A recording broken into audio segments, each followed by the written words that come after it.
하나님의 말씀 함께 보겠습니다. 누가복음 5장 33절에서 39절 말씀 보겠습니다. 누가복음 5장 33절에서 39절 말씀.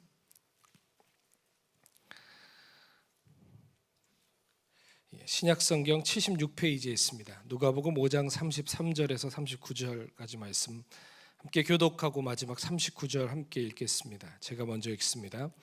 그들이 예수께 말하되 요한의 제자는 자주 금식하며 기도하고 바리새인의 제자들도 또한 그리하되 당신들의 제자들은 먹고 마시나이다.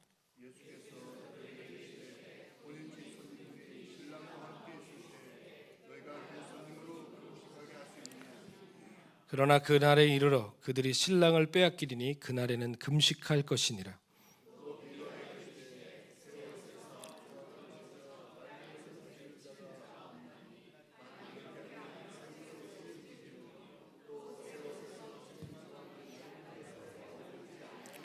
새 포도주를 낡은 가죽 부대에 넣는 자가 없나니 만일 그렇게 하면 새 포도주가 부대를 터뜨려 포도주가 쏟아지고 부대도 못 쓰게 되리라. 함께 읽겠습니다. 묵은 포도주를 마시고 새 것을 원하는 자가 없나니 이는 묵은 것이 좋다 함이니라. 아멘. 아멘.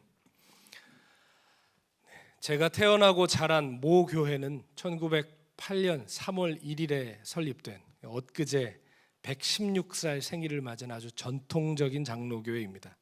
제가 그런 교회에서 태어나고 자랐고 저희 증조 할아버님께서 또 그 교회 담임 목사님이셨습니다. 그래서 그런 전통적인 교회에서 제가 자라났는데 제가 중학교 때쯤으로 기억을 해요. 당시 막 변화하는 예배 문화에 맞추어서 담임 목사님께서 교회에 찬양단을 조직하시고 지금 우리에게 너무 익숙한 이 드럼이라든지 일렉기타, 전자 피아노 같은 현대 악기들을 교회에 도입하시기 시작했습니다. 자, 16년 된 교회도 아니고 몇 년 됐다고요? 116년 된 교회였다면 당시 분위기가 그런 악기가 들어올 때 어땠을지 상상을 여러분 좀 해보실 수 있겠습니까? 지금이야 이런 악기들이 예배의 당연한 요소들로 생각되지만 당시만 해도 우리가 한국에서 뜨거운 감자라는 말을 쓰죠. 아주 굉장한 이슈였습니다. 제 기억에 젊은 성도들을 중심으로는 그런 변화를 찬성하는 분위기였습니다.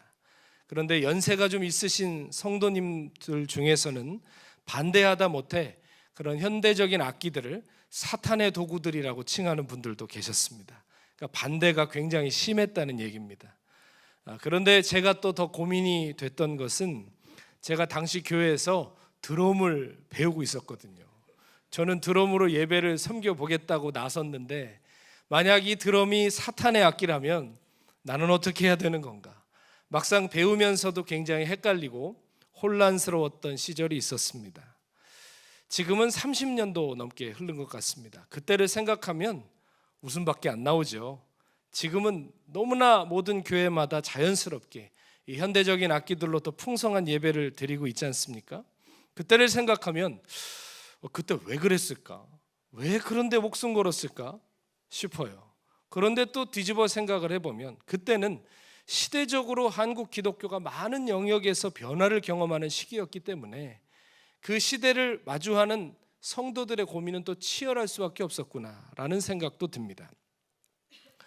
미국의 담임 목사가 되기로 결정을 하고 이번에 미국으로 오는 비행기 안에서 많은 생각이 들었습니다. 그래, 드럼 하나가 들어와도 교회가 이렇게 떠들썩하고 혼란스러운데 교회를 설립하시고 25년간 훌륭하게 목회하시다가 떠나시는 그 자리에 이 젊고 아직 많이 부족한 이 목사가 부임할 때 성도들에게는 어떤 생각과 마음이 있을까 생각을 해봤습니다. 저는 2주 전만 해도 떠나는 입장이었습니다. 너무나 사랑하는 성도들과 헤어짐을 경험했기 때문에 또 사랑하는 담임 목사님을 보내시는 성도들의 마음은 제가 조금은 알 것 같습니다.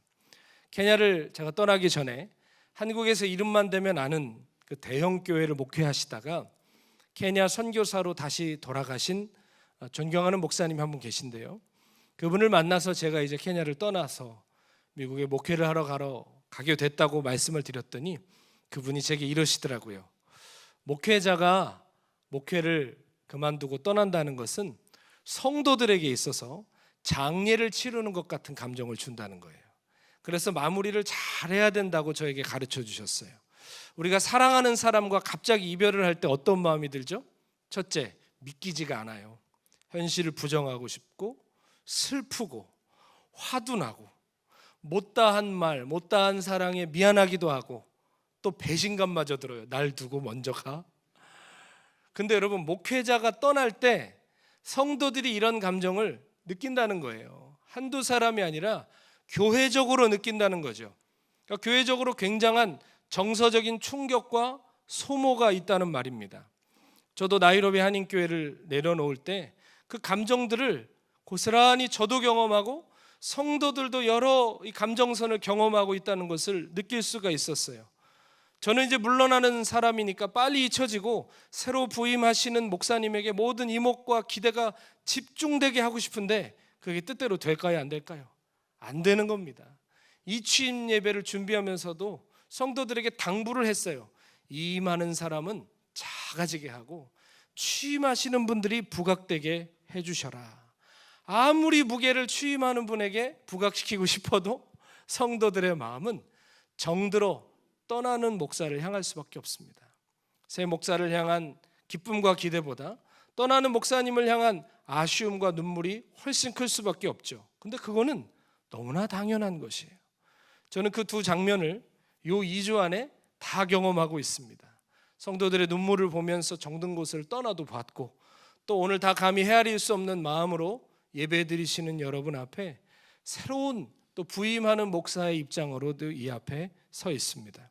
그런데 오늘 여러분께서 느끼고 계신 그 슬픔, 아픔, 낯선 마음 다 공감합니다. 어떤 것도 쓸데없는 감정이라고 할 수 없고 다 필요한 것들이에요.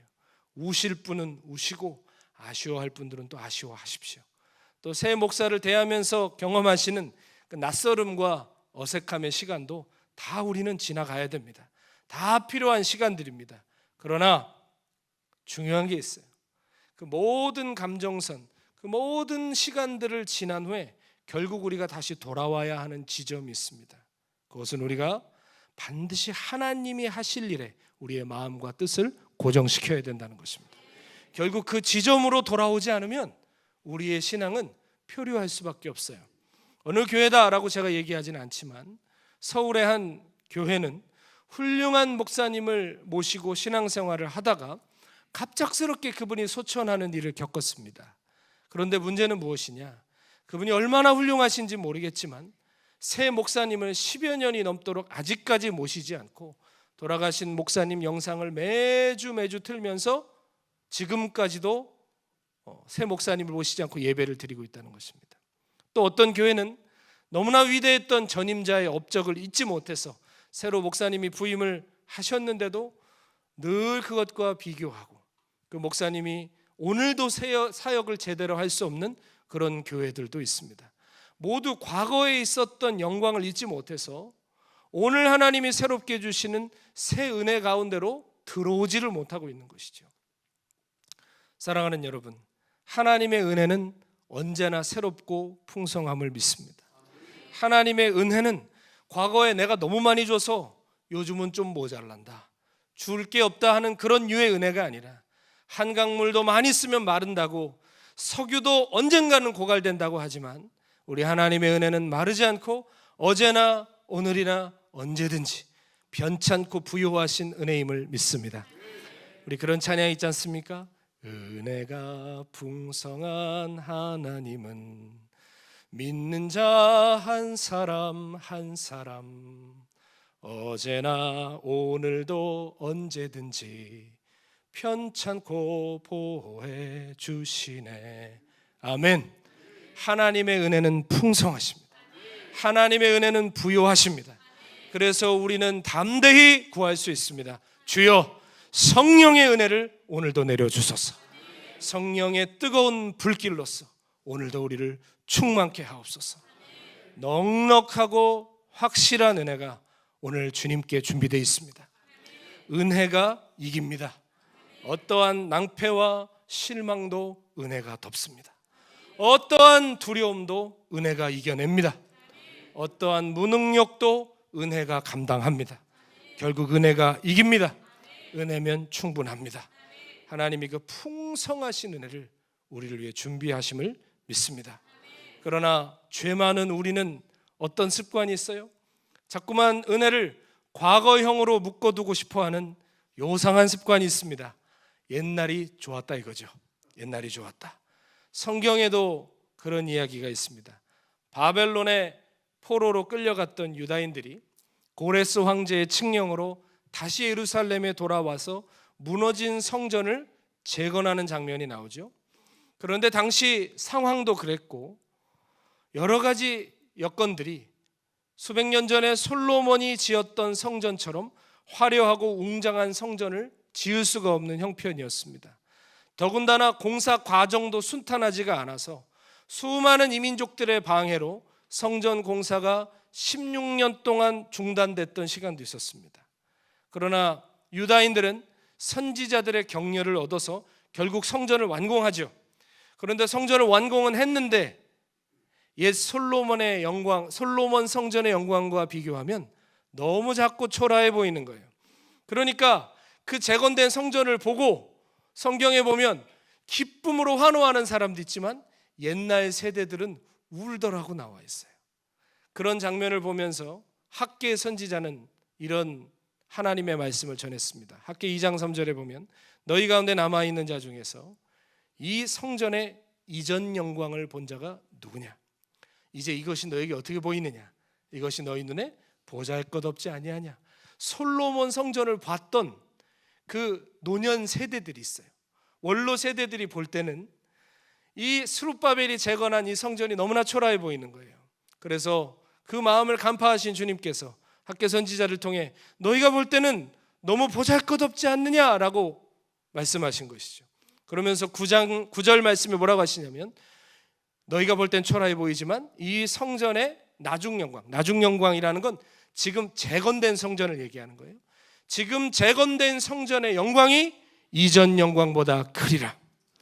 비록 너희가 볼 때는 작고 초라해 보이지만 솔로몬 때의 그 성전의 영광보다 지금 너희가 볼 때 초라해 보이는 이 성전에 임한 영광이 더 무겁고 클 것이라는 말씀입니다.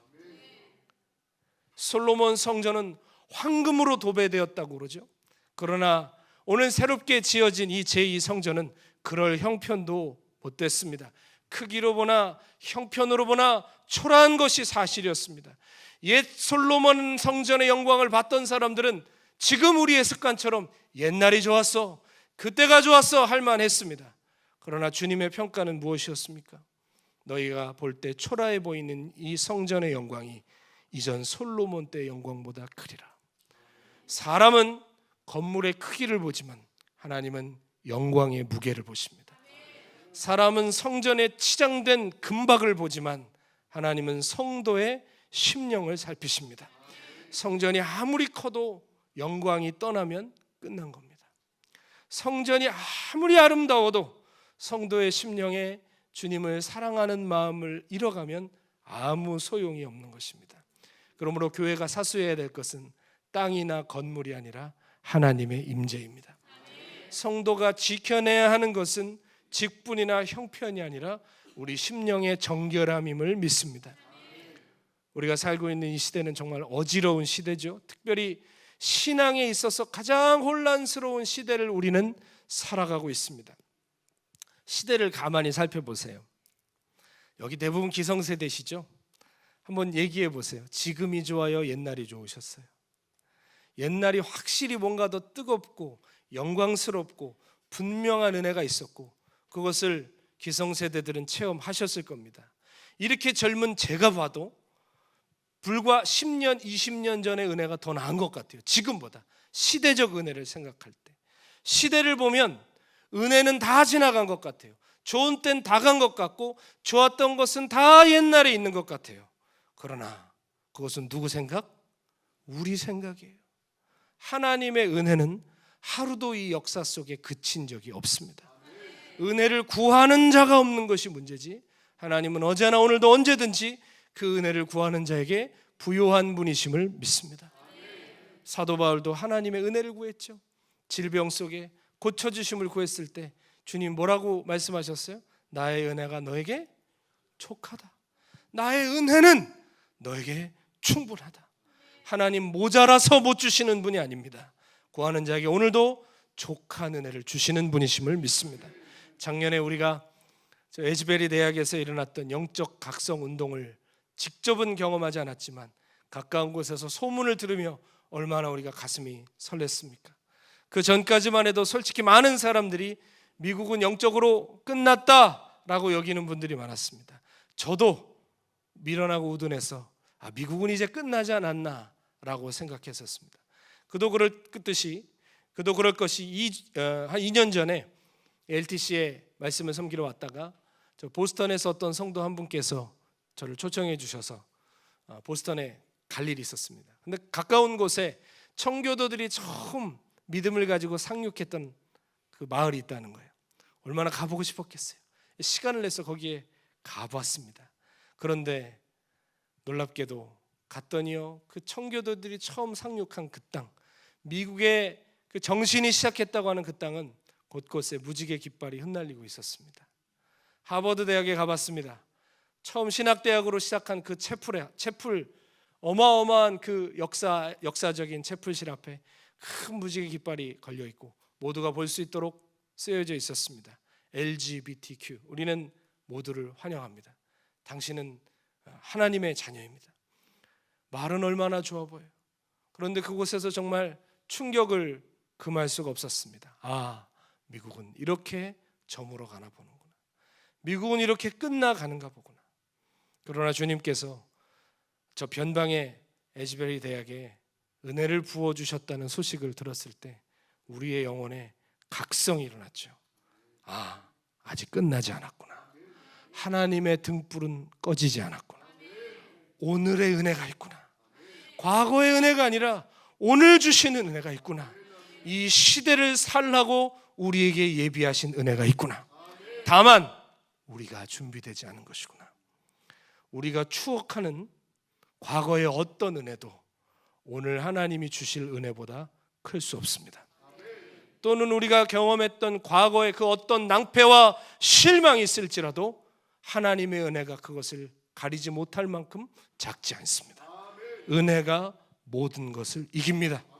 은혜는 모든 것을 덮고도 남습니다. 그러므로 우리는 무엇을 갈망해야 될까요? 은혜를 갈망해야 됩니다. 그를 위해 우리가 뭘 해야 되죠? 새 마음을 준비해야 합니다. 은혜를 받아낼 수 있는 새 마음. 오늘 본문을 보십시오. 오늘 본문은 예수님께서 세리 마태를 제자로 부르시고 그 마태의 집에 초대 받으셔서 마태의 동료들이라 하면 같은 세리들 혹은 당시 종교인들에게 죄인이라 칭함받던 사람들이었습니다. 그들과 함께 식사를 하셨어요. 그때 바리새인들과 서기관들이 예수님을 비난하면서 왜 죄인과 함께 식사를 하느냐 따져 묻습니다. 자기들이 세워놓은 종교적 규정을 가지고 하나님의 아들이지만 하시는 일을 가타부타 하는 것이죠. 자기들의 지식과 경험에 갇혀서 지금 하나님의 아들이 이 땅에 오셔서 하시는 일을 보지를 못하고 있는 거예요. 제가 설교 초입에 드럼 논쟁에 대해서 잠깐 말씀 나눴지만 지금 생각하면 그게 목숨 걸 일이 아니잖아요. 뭐 사탄까지 데리고 올 일은 아니잖아요. 근데 그때는 그게 너무 진지했어요. 근데 우리가 지금 보면 어때요? 왜 그랬을까? 왜 굳이 그랬을까? 그런데요, 지금 어찌 보면 우리가 세월이 조금 지난 후에 똑같은 생각을 할 만한 일 가운데 있지 않은지 생각해 봐야 돼요. 지금 내가 목숨 거는 것이 정말 진리 때문인지 아니면 내가 세워놓은 생각과 기준 때문인지 혹은 그 속에 들어가 보면 사사로운 감정 때문에 이러고 있는지 잘 분별해 보아야 됩니다. 교회가 흔들리고 갈라지고 쪼개지는 역사는 어디 멀리 가서 찾지 않아도 근처에 조금만 귀를 쫑긋 세우면 여기저기 그런 소식들이 들립니다. 그리고 그 속에 들어가서 하나하나 이야기를 들어보면요, 진리 때문에 지금도 버티고 수년 동안 싸우고 있는 교회는 별로 없다는 것을 알게 됩니다. 여러분, 진리는요, 교회를 든든하게 세우는 것이지 혼란과 분열을 야기하는 게 진리가 아닙니다. 혼란과 분열 속에는 대개 죽은 전통이나 사사로운 감정이 개입되어 있는 경우가 많아요. 제가 아는 전도사님이 한번 저에게 이런 얘기를 하더라고요. 자기가 오늘 어떤 성도님에게 끌려갔답니다. 왜 끌려갔어? 물어보니까 교회에 반주자들끼리 서로 메인 예배 반주를 하려고 항상 그렇게 싸우더라는 거예요. 그러니까 담임 목사님께서 도저히 두고 볼 수가 없어서 그 메인 반주자들을 다 경질시키시고 아무런 정치적 힘이 없는 어리고 누구도 기대하지 않은 청년 하나를 반주자로 세우셨답니다. 그런데 그 일을 담임 목사님이 직접 이래라 저래라 하시지 않고 찬양 사역 담당하는 그 전도사님에게 이제 맡기신 거죠. 그러니까 전사님은 그걸 집행을 했고, 집행을 하다 보면 아무래도 따지고 싶은 사람은 담임 목사님한테 가서 따지기보다 부교육자에게 따지기 쉽지 않겠습니까? 그러니까 그 다음 주에 그 메인 건반, 그 악기를 기증하신 성도님이 잠깐 보자고 그러더래요. 그래서 갔더니 차에 타라고 그러더래요. 이 느낌 이상하다. 그래서 차에 탔더니 대뜸 하시는 말씀이, 내 딸을 다음 주부터 당장 반주자로 세우지 않으면 나는 교회를 떠나겠다고 하시더래요. 그럼 또 굉장히 험한 말들로 협박하시더랍니다. 굉장히 그것이 떨리고 두려웠었다고 저에게 이야기를 하더라고요. 저도 자녀가 있습니다. 그래서 뒤집어 생각해 보면, 그래, 그러면 안 되는데, 그래, 그럴 수도 있지. 내 딸이 반주했으면 좋겠다는 마음에 건반까지 기증했는데 오히려 내 딸은 잘리고 기대하지 않은 사람이 거기에 서 있으니 그래, 마음 상할 수 있겠지. 그러나 여러분, 그런 사사로운 감정을 계속 방치하면 결국 자기 신앙도 병들고, 그러한 사람이 하나둘씩 교회 안에 들어가면 교회는 엉뚱한 곳으로 갈 수밖에 없지 않겠습니까? 왜 이렇게 교회에서 피아노 위치 하나 바꾸는 게 힘듭니까? 왜 주보 순서 하나 바꾸는 게 천지개벽보다 더 어렵습니까? 진리 때문입니까? 아니면 우리의 관습과 정서 때문입니까? 오늘 말씀의 주님은 자신들이 세워놓은 종교적 전통과 하나님이 주시는 오늘의 새 은혜를 분간 못하는 서기관과 바리새인에게 말씀하십니다. 36절에서 38절까지 나와 있죠. 낡은 옷이 헤어졌다고 새 옷을 찢어다가 붙이는 사람은 없다. 그러면 새 옷은 찢겼으니 못 쓰게 되고, 헤어진 낡은 옷도 갖다 붙인 새 옷이, 새 옷감이니까 이 신축성이 있을 거 아니에요. 당기는 힘 때문에 낡은 옷도 더 헤어지게 될 것이다. 또 이어서 말씀하시기를, 새 포도주는 낡은 가죽 부대에 넣지 않는다. 그렇게 하면 낡은 가죽 부대는 새 포도주가 익어가면서 일어나는 작용 때문에 터지고 포도주도 쏟아지고 말 것 아니겠느냐. 새 포도주는 새 부대에 넣어야 한다. 이게 무슨 말씀입니까? 지금 주님이 새 시대의 새 은혜를 가지고 오셨잖아요. 복음을 가지고 오셨는데 율법이 아니라, 실은 율법도 아니에요. 서기관들이 주장하는 것은 율법에다가 자기들이 갖다 붙인 장로의 전통이에요. 그 왜곡되고 고집스러운 그것에 주의 복음을 담으려고 하니 담겨야 안 담겨요? 부대끼는 거죠. 서로 힘든 거죠. 사랑하는 여러분, 새 시대의 새 은혜는 새로운 마음에 부어지고 유지된다는 것을 기억하셔야 되겠습니다. 우리가 가끔 스마트폰을 업데이트하라는 그 핸드폰의 알람을 봅니다. 핸드폰 회사에서 뭐 바이러스라든지 혹은 기능적 향상을 위해서 스마트폰을 업데이트 해주죠. 그런데 어떤 시점에는 이렇게 써 있을 때가 있습니다. 땡땡폰 4, 5, 6 모델은 이번 업데이트에서 제외됩니다. 왜 그럴까요? 나는 알고 있습니다. 너무 오래 썼다는 것을. 그 업데이트를 받아들이기에는 그 기능이 따라가지를 못하는 거예요. 오히려 새로운 프로그램이 들어가면 더 느려지고 쓰기가 어렵기 때문에 업데이트에서 이번부터 제외된다라는 그런 공지가 뜹니다. 마찬가지예요. 오늘의 은혜로 계속해서 내 마음을 새롭게 하지 않으면, 여러분, 이런 문장이 성립된다는 자체가 우습지만 은혜와 우리의 마음이 충돌하는 기현상이 벌어집니다. 은혜는 계속 임하는데 내 마음이 부대끼는 거예요. 왜 그럴까요? 내 심령이 여전히 낡은 부대이기 때문입니다. 새 은혜가 임하는데 병든 마음을 방치하고 사사로운 감정을 방치하고 우리의 얕은 경험과 아무것도 아닌 우리의 체험들을 자꾸 주장하기 때문은 아닐까요?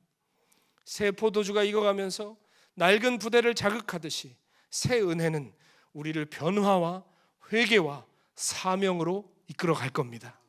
그런데 우리가 그게 불편한 겁니다. 우리의 마음이 따라가지를 못하니까 주님의 그 변화에 대한 도전, 회개와 새로운 사명을 향한 부르심이 불편해지는 거예요. 그러니까 자꾸 은혜와 씨름을 하는 거죠. 적당히 받고 싶고 대강 받고 싶고 여기까지만 하고 싶은 겁니다. 설령 받았다 해도 금방 쏟는 것이죠. 중요한 건 은혜를 대하는 우리의 마음입니다. 하나님이 하시는 일들을 바라보고 사모할 줄 아는 태도를 가져야 됩니다. 과거의 어떠한 경험도, 현재의 어떠한 상황도, 미래의 어떠한 두려움도 하나님의 은혜보다 클 수 없다는 것을 우리가 믿고 인정할 수 있는 눈이 열려야 되겠습니다. 그러면 우리 개인이든 교회든 하나님이 하시는 새 일을 볼 수 있을 거예요. 주님이 오늘 본문 마지막에 조금은 두려운 말씀을 하십니다. 묵은 포도주를 마시고 새 것을 원하는 자가 없나니 이는 묵은 것이 좋다 함이니라. 우리가 과거에 경험했던 것이, 그것이 심지어는 은혜의 경험일지라도, 잘 들으세요. 과거에 우리가 했던 경험이 단순히 상처나 어두웠던 기억이 아니라 비록 그게 은혜의 경험일지라도 그것이 오늘의 은혜로 이어지지 않으면 얼마든지 우리 영혼에 해로운 것이 될 수 있다는 것입니다. 옛 은혜의 경험이 새 은혜의 경험을 막는다, 이런 설명 불가능한 현상이 우리 같은 죄인들 안에서는 얼마든지 실제가 될 수 있다는 것을 잊어서는 안 됩니다. 아까 오 목사님께서도 예루살렘 교회와 안디옥 교회 말씀하셨죠. 예루살렘 교회는 상징성이 있고 정통성이 있고 성령의 그 오순절에 찾아오심을 직접 받아내고 경험했던 모판 같은 교회였습니다. 그러나 그들이 결국 뭘 못 뛰어넘었죠? 성령 임하시면 어떻게 될 거라고 그러셨어요? 예루살렘과 온 유대와 사마리아와 땅끝까지 이르러 내 증인이 될 것이다 했는데, 그들은 자신들이 경험했던 과거의 은혜, 자신들이 받았던 과거의 그 영적인 폼을 놓지를 못했어요. 구원은 누구에게만 있다? 유대인에게만 있다. 이방인에게 복음이 전해지는 놀라운 현상들을 보고 인정을 하는데 마음이 덜그럭거리는 거예요. 잘 못 따라가는 거예요. 하나님이 새 시대에 하시는 새 일들에 순종하고 협조를 못하는 거예요. 그러니까 어떻게 돼요? 그 하나님의 거룩한 부르심이 예루살렘 교회가 아니라 안디옥 교회로 넘어가지 않습니까? 안디옥 교회를 통해서 하나님이 새 일을 행하시지 않습니까? 과거에 받았던 은혜와 그 야트막한 체험이 하나님이 오늘 주신 은혜를 막는다는 게 이런 거예요. 제가 요즘 크게 각성하고 제가 고백하는 것은 뭐냐면, 젊은 날 야트막하게 했던 은혜의 체험과 승리의 경험이 오늘 하나님이 내게 주시려고 하는 깊은 은혜를 막는다는 거예요. 차라리 실패만 했었더라면, 차라리 망했었더라면, 차라리 정말 빈손 들고 앞에 가서 하나님 나는 아무것도 아닙니다라고 고백할 수 있었다면 겸손하게 하나님이 주신 은혜들을 다 받아 누릴 수 있었을 텐데, 나는 왜 이 오랜 세월 동안 여기까지밖에 못 왔을까? 스스로 돌아봤을 때 제 속에 대단한 악함 때문에 그랬던 게 아니라 가만히 보면 야트막한 은혜 때문에, 야트막한 성공과 승리의 경험 때문에 하나님이 주시는 큰 것을 밀어내고 있었더라고요. 그 얕은 게 제가 옳다고 생각하게 만들고 있더라고요. 그 아무것도 아닌 성공과 승리의 경험이 뭐라도 된 거라고 착각하게 만들어 하나님이 주시는 새 은혜를 밀어내고 있었더라고요. 사랑하는 여러분, 이전 것은 은혜의 기억 속에 흘려보내고 하나님이 오늘 우리에게 주실 새로운 은혜를, 새 부대를 준비하여 받아낼 수 있는 저 여러분 되시기를 축원합니다. 지혜로우신 우리 LTC 성도님들께서는 제가 지금 전하는 말씀이 무슨 뜻인지 잘 깨달으시리라 생각해요. 이제 오 목사님은 가고 김 목사의 시대가 왔다, 이제 내 시대가 왔다, 그런 말하고 싶은 게 아니라는 거 아시죠? 우리가 처음에 말씀드렸던 것처럼 지금 일어나는 상황들은 우리를 불안하게 하기도 하고 슬프고 또 이상하게 싱숭생숭하게도 하고 낯설기도 하고 이전에는 한 번도 경험해 보지 못했던 그런 시간들을 우리로 하여금 살게 할 수 있습니다. 그러나 지금 눈에 보이는 어떠한 상황보다, 떠나는 사람 다시 오는 그 사람보다, 우리가 살아가고 있는 이 시대보다, 그 모든 것에 대한 우리의 경험과 해석보다 하나님의 은혜가 더 크다는 것을 좀 믿어드리자는 얘기입니다. 우리의 얕은 경험들을 내려놓고 이제 새로운 은혜 가운데로 들어가자는 것이죠. 제가 LTC에 수없이 집회를 왔습니다. 지난번에도 말씀드렸지만 저는 미국에 올 때마다 뉴저지에 오지 않은 적이 단 한 번도 없습니다. 몇 번 온지 모르겠지만 여러 차례 올 때마다 여기는 하루라도 거쳐서 갔습니다. 저에게는 미국 하면 뉴저지가 생각나고 그냥 뉴저지가 저한테는 미국입니다. 그만큼 익숙한 곳인데, 그래서 성도들에게 죄송하다니까요. 새로운 담임 목사님이면 좀 얼굴이 새로워야 되는데 헌 얼굴이 와가지고 25년간 사랑과 진리교회가 여기까지 성장하고 유지되기까지는 정말 많은 분들의 눈물과 헌신과 기도가 있었을 겁니다. 그냥 세워지고 유지되는 교회는 세상에 없거든요. 그러니까 제 안에 고민이 더 큽니다. 말씀만 전하고 화요일이나 수요일쯤 비행기 타고 가면 좋은데 이제 저는 여기 남아야 되거든요. 그러니까 두렵더라고요. 나는 어떡하지? 나는 잘할 수 있을까? 성도들의 기대에 부합할 수 있을까? 영적인 거장이 목회하시던 자리를 내가 메꿀 수 있을까? 참 저는 두렵고 스스로에게 자신이 없습니다. 누군가 저에게 앞으로 목회 계획이 어떻게 되냐 물어보시면 할 대답이 없습니다. 그러나 저에게는 한 가지 분명하게 믿는 게 있습니다. 그것은 사랑과 진리 교회를 위해 준비하신 오늘의 은혜가 있음을 믿습니다.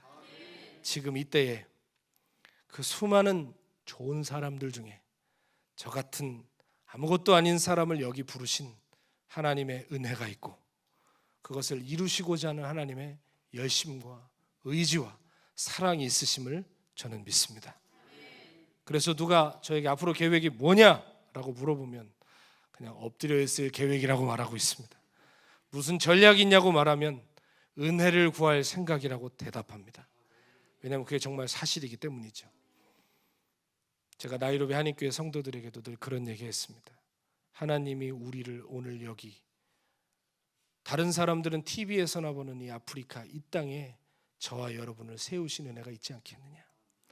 그 수많은 곳 중에 이 교회를 여기 불러 세워 42년을 온갖 풍파를 견뎌내며 세워내신 이유가 있지 않겠느냐.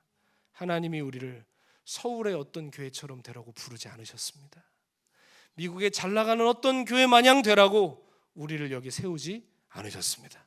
만약에 그게 우리 부르시라면 여기저기 다니면서 각 교회 성공 비법을 연구하고 그거 가져다가 적용해야 될 거 아닙니까? 그러나 그렇다고 될 것이 아닙니다. 왜요? 우리의 부르심이 있기 때문입니다. 우리를 오늘 여기 불러 세우신 하나님의 계획과 뜻이 있고 은혜가 준비되어 있기 때문에 우리는 그분께 기도하고 그분을 기대하고 주실 은혜를 기다려야 될 줄 믿습니다. 사람이 만들어낼 수도 없고 흉내낼 수도 없는 하나님의 은혜가 임하기를, 주님 말씀처럼 여러분 옛날이 좋았어 라고 말하지만 그것은 우리가 거기에 잠깐 발을 담궜기 때문에 하는 말입니다. 성경의 표현이 분명히 우리가 성경의 표현을 써야 됩니다. 오늘의 영광은 과거 영광보다 커야 되는 것입니다. 오늘의 은혜는 과거에 있었던 어떤 은혜보다 커야 될 줄로 믿습니다. 우리가 그것을 사모하자니까요. 그 은혜가 임하기를 기다리고 그것을 위해 우리의 마음을 준비해야 돼요. 그렇지 않으면 표류하다가 끝나요. 방황하다가 끝난다고요. 여러분, 하나님이 하실 일을 바라보고 기대하기를 원합니다. 믿음이란 믿는다 정신 통일로 우리 안에 만들어지는 게 아니라 하나님께로부터 오는 선물이라고 그랬습니다. 우리의 믿음 없음을 주님께 고백하세요. 믿음을 구할 때 하나님이 하실 일들을 믿고 바라볼 수 있는 그 믿음을 우리 안에 허락해 주실 줄로 믿습니다. 그게 새 마음이에요. 그게 새 부대예요. 오늘 그 마음을, 그 믿음을 주님께 구하여서 하나님이 예비하신 새 은혜를 받아 누리는 우리 사랑과 진리교회 모든 성도들 다 되시기를 예수님의 이름으로 축원합니다. 우리 시간 함께 찬양하면서 기도하기 원하는데요. 우리의 사사로운 감정들, 과거에 경험했던 야트막한 은혜들, 우리의 그 얼마 되지도 않는 신앙 속에 형성된 그 판단과 지식들, 하나님 주님 앞에 내려놓습니다. 이제 주님이 새날, 새 시대에 우리에게 부어주실 새 은혜를 기다립니다. 주님, 우리 안에 그것을 받을 수 있는, 볼 수 있는, 사모할 수 있는 새 마음, 새 영을 부어주시옵소서. 함께 우리 가사 하나하나 기억하며 고백하며 나가겠습니다.